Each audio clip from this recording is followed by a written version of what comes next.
Superintendent Dixon, we're going to turn time over to you. I was just settling into mine.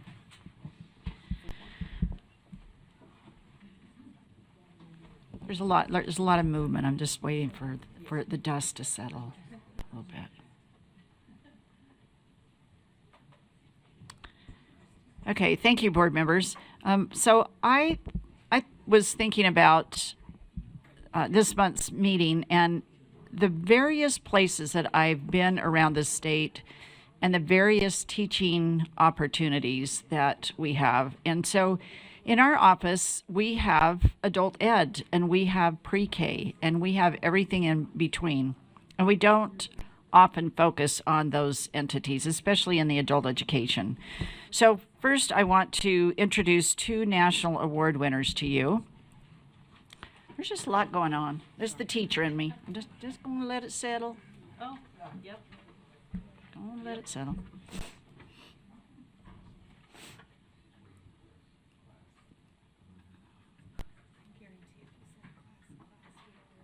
I know.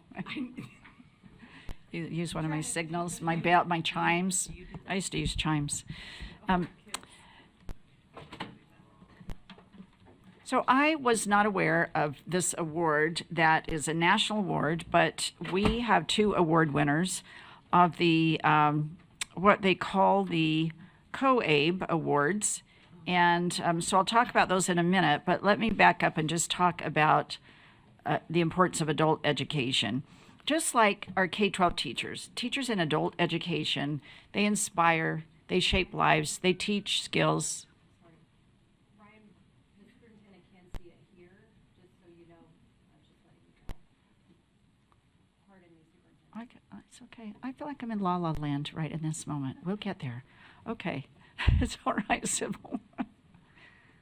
You okay, Ryan? Okay, there we go. You okay for me to keep going? We're good now. All right. I think we're all good. All right. So I have had the opportunity to be in adult education classes, to interact with our adult education teachers. We have an amazing staff who work with adult education. Stephanie Patton, when I'm out and about, people talk about her, ask about her. She represents us well. I am always amazed at how people kind of open their gifts at different stages in lives. If we all have gifts, and sometimes you see those open when kids hit school and kindergarten, and sometimes people take longer to find their way. And adult education is one of those places where teachers can still have a really big impact by teaching a new skill, forming a relationship that inspires. And so we have two teachers that we're going to honor in our adult education programs. There are a number of awards, but these two teachers got national awards in the following two categories. So the Coalition on Adult Basic Education, it honors excellence in adult education. Their mission is to inspire educators to help adults succeed and communities thrive. So they provide leadership and professional learning and advocacy and communication services that help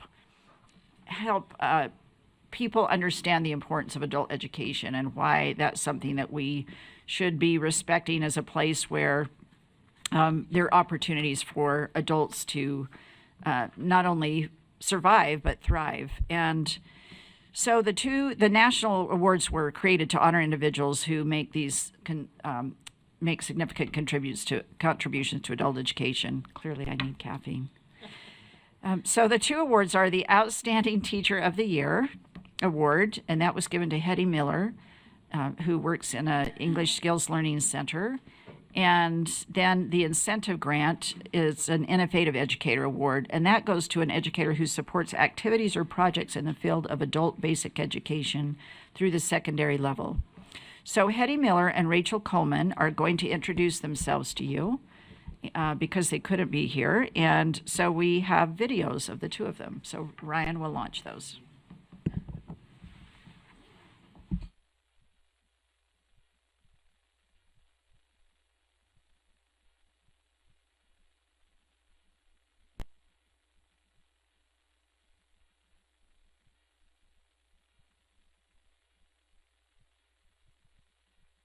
I've taught seniors, I've taught adults, and currently I'm teaching citizenship preparation with the English Skills Learning Center. I've always been in adult education, so that has always been something that is important to me.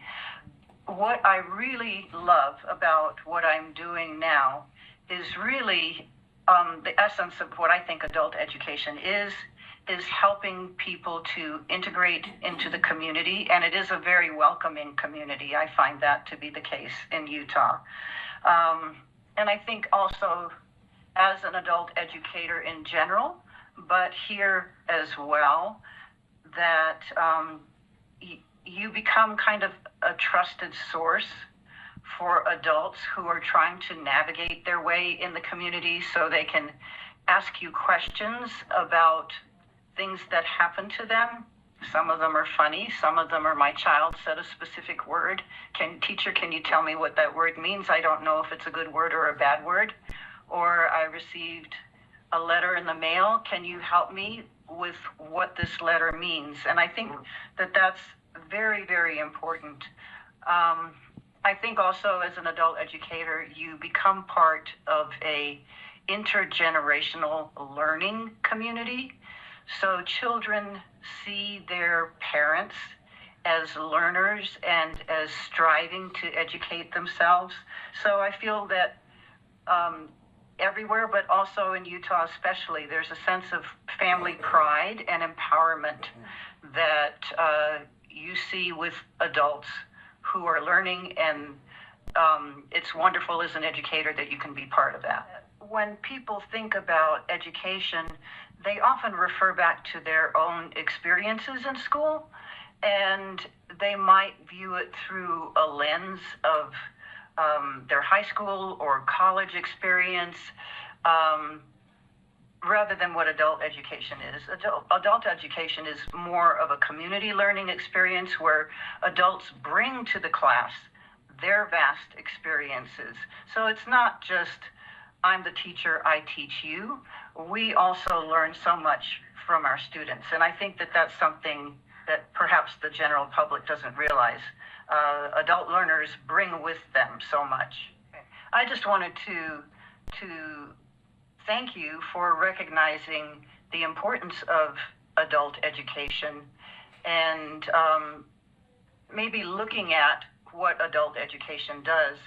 Specifically, what I do right now is teach citizenship preparation classes for legal permanent residents who are seeking to pass the citizenship interview and test.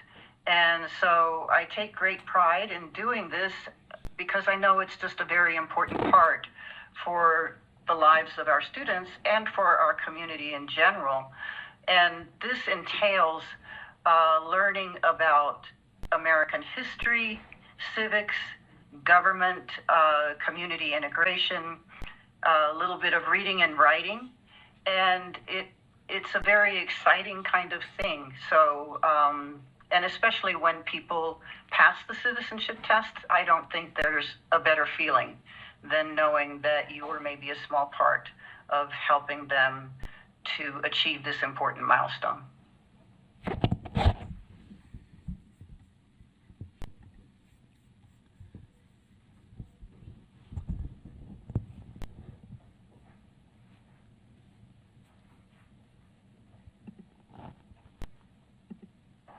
Good morning, USBE. My name is Rachel Coleman. I've worked in adult education for the last 9 years. The things I love about working in adult education is helping students achieve their career and academic goals. Another thing I really love about adult education is investing in students. I've worked with Mark Mattia and Stephanie Patton, and it's been such a joy. And thanks to COAPE, the Coalition of Adult-Based Education, for the Innovative Educator Award.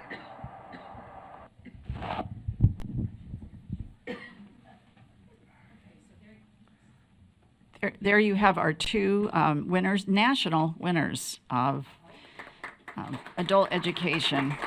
That's pretty exciting. And again, Hetty is from Salt Lake District and Rachel is from Canyons District. So if you want to give them a shout out, a text, run into them somewhere. Just we're very proud of them. I also want to highlight Andrew Jones and link it to a request that board member Earl had probably 2 years ago. Remember Earl, when she requested some discretionary funds to promote teaching and really highlight why I teach. And we've carried this on now through our finalists for Teacher of the Year. I've had the opportunity to be with Andrew Jones with his students. So he teaches special education at Viewmont High, and he does a great job of working in peer tutoring, unified sports, and coaches the Mighty Vikings in football on to victory.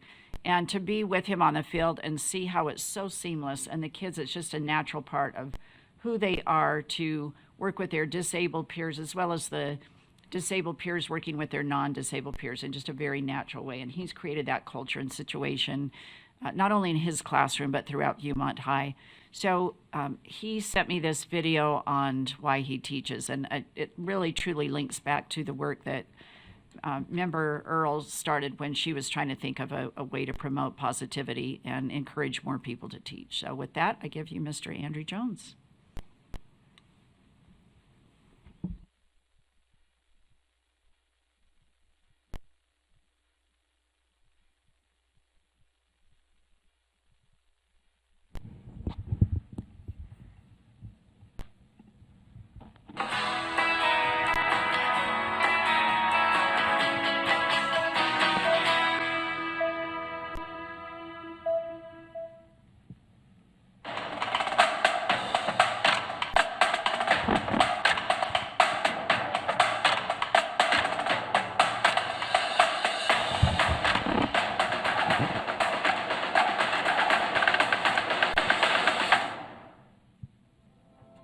My name is Andrew Jones. I'm a teacher at Viewmont High School.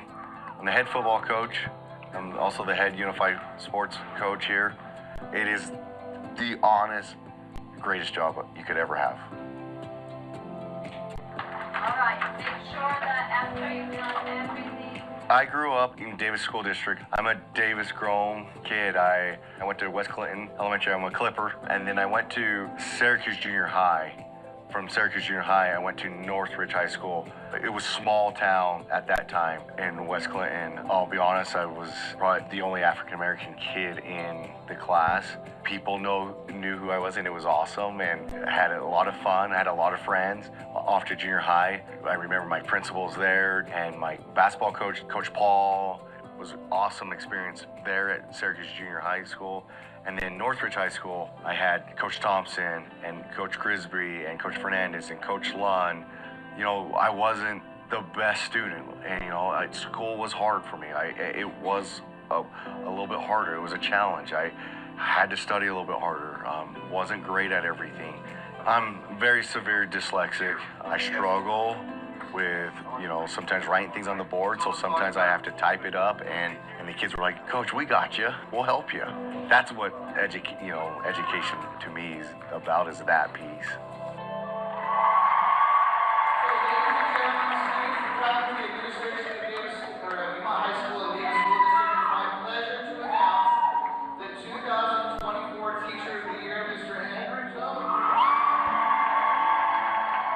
When my name got called, I was stunned. I'll be honest. I was very stunned, just because a little old guy from West Clinton Elementary, a kid that didn't know if he could make it through education, but he comes from all the people that believed in me and was there for me. My journey in education, sorry, this one's gonna be hard. My journey in education came from, because I wanted to coach from a lot of these mentors.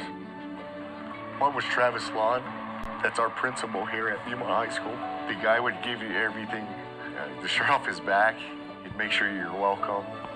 Coach Fernandez, he was a tough love guy. He was gonna get after you, but he was also gonna be the first one to put your arm around you and help and coach you the way to get it right. And then the third reason why I wanted to coach was Coach Thompson, which has Lou Gehrig's disease right now. And he just got inducted to the Hall of Fame in Ogden.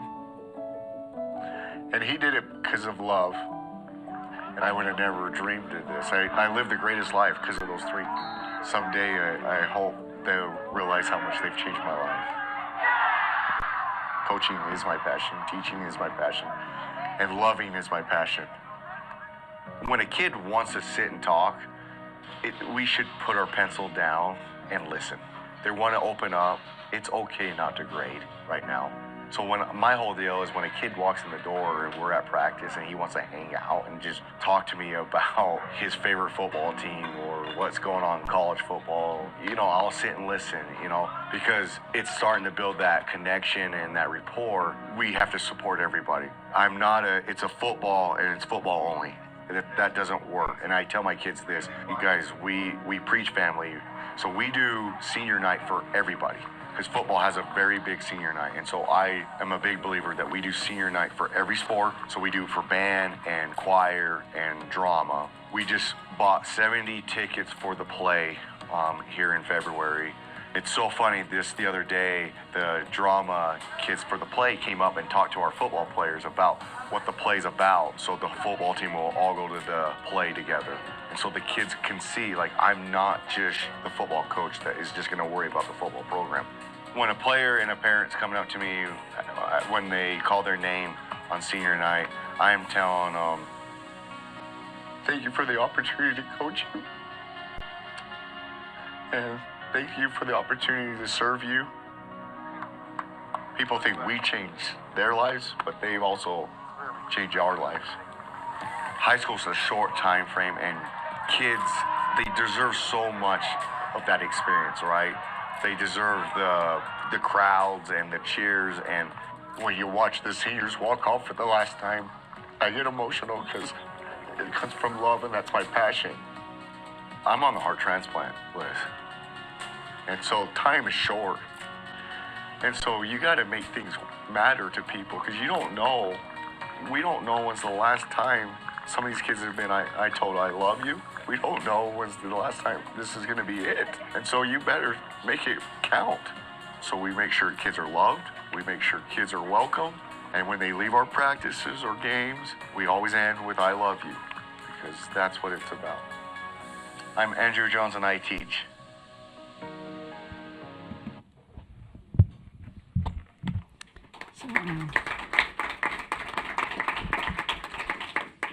So I'll just let those words settle in with you, but whenever I see Mr. Jones, it's so easy to tell him I love him, and it describes how I feel about all of our teachers. And it doesn't matter whether they're teaching pre-K or adult education. Our teachers show up with the intent to do their very best work every day, and I think it's our responsibility to give them the policy, the tools, and the resources at the LEA level so that they can turn around and support their teachers. And it's why he teaches, why Mr. Jones teaches, why Hetty and Rachel show up with their adults. It's the very reason I've shown up for 44 years, because I care about the youth, and it's why you work so hard to run and get on the board, because you care about youth. And that's a common bond that should get us through any policy discussion, whatever that might be. And I always have hope at the end of a very hard legislative session. And I do so because I feel like we have people on the ground, boots on the ground, who just show up every day and make it happen with our families intact. So between that partnership, we can make anything happen. And thank you for the time to highlight these great individuals.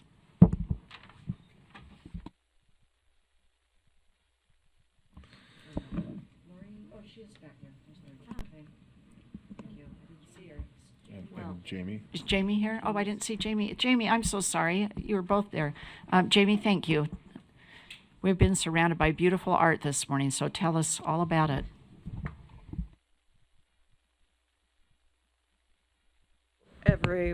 Everyone.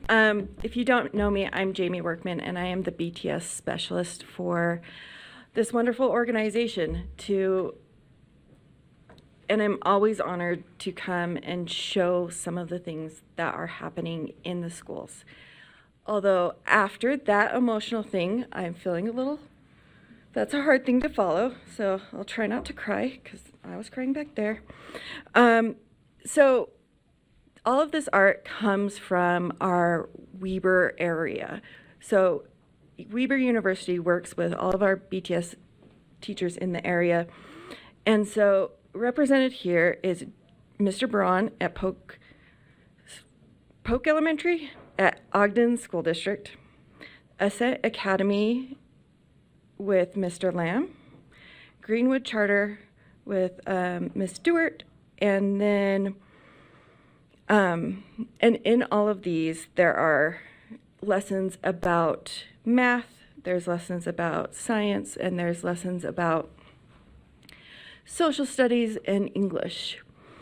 But one I wanted to really highlight is one we don't get to highlight as often because we show mostly the 2D visual arts, and that is the theater production. And Lakeside Elementary, also from Davis School District, did a musical of Newsies Jr. And all she sent me were a couple of lines, and we did music, English, theater, social studies. That's all I heard from her, so of course I say, hey, can you tell me a little bit more of the standards? And what she provided was an amazing example of the amount of core standards that a theater production can use. She identified 22. It's also a great example of getting the full school involved with arts integration. Almost every 3rd through 6th grader, that's 124 students, were actively in the production. All other students that either couldn't or didn't want to be, or when on the younger levels, did a visual arts lesson and created newspapers, and that decorated their auditorium. And for this, they